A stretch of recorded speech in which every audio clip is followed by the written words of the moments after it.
I hit my body weight goal, kind of. The intent was to be 215 pounds respectively. I weighed in at 214.5 pounds, but that's adequate. Based off my current programming, I just pulled a 520 pound single on the deadlift yesterday. That's the top end of this programming block. Now I have a 2-week deload considering the primary lifts. So knowing as much, it's the best time to phase in the cut now, in my opinion. I always feel better lifting the heaviest weights when my body weight is the heaviest.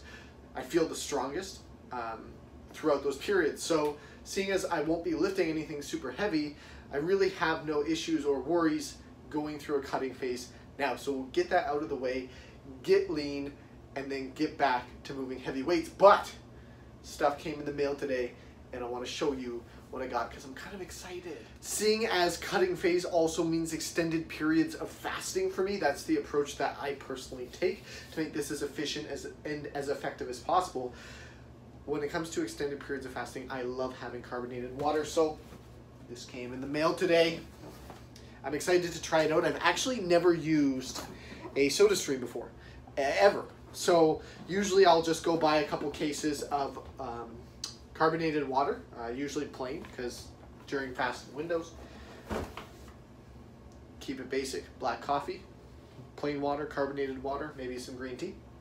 So I'm excited to have that. I'm gonna open it up in a few minutes and take it for a spin and see what happens. So I'll likely do a review on that and let you know exactly how it works, whether or not I'm impressed by the effectiveness of it and what the cost ratios are relative to how much water I could potentially go through and what using a SodaStream in-house would cost me versus constantly purchasing bottles or cans of water.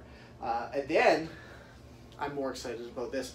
Got a new book. Does that surprise you? I've always got books. I'm a bookie. I'm a book addict. It comes with the territory of being a recluse. You get a lot of time to read, and reading is one of my favorite pastimes. So this book is called Strength Coaching in America. I actually saw Zach Even-Esh post about it, and when I saw him post about it, usually he posts some gems when it comes to strength training and its history.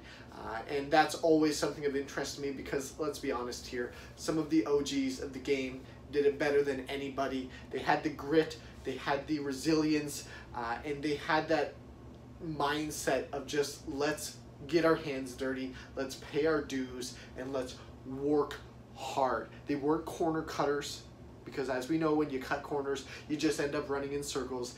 They were ready to get down and dirty and pay their dues and sweat equity and move some heavy ass iron, make some weights, clang and bang. So I'm really excited to dig into this one. I don't often get the opportunity to read more strength history based stuff. A great documentary I saw recently actually was West Side versus the World. That was incredible. Highly recommend it if you haven't seen it already. And hopefully I'll be able to dig into this within the next couple of weeks. I can't articulate my thoughts clearly. I need an afternoon coffee. But yeah, so just wanted to give you a quick update. Weight goal is hit. We're going to start the cut today. Mail came, book and SodaStream. Pretty excited for both. More excited for the book, but we're going to put the SodaStream to good use, and I'll update you on how good of a job this particular SodaStream ends up doing. We'll catch you guys tomorrow.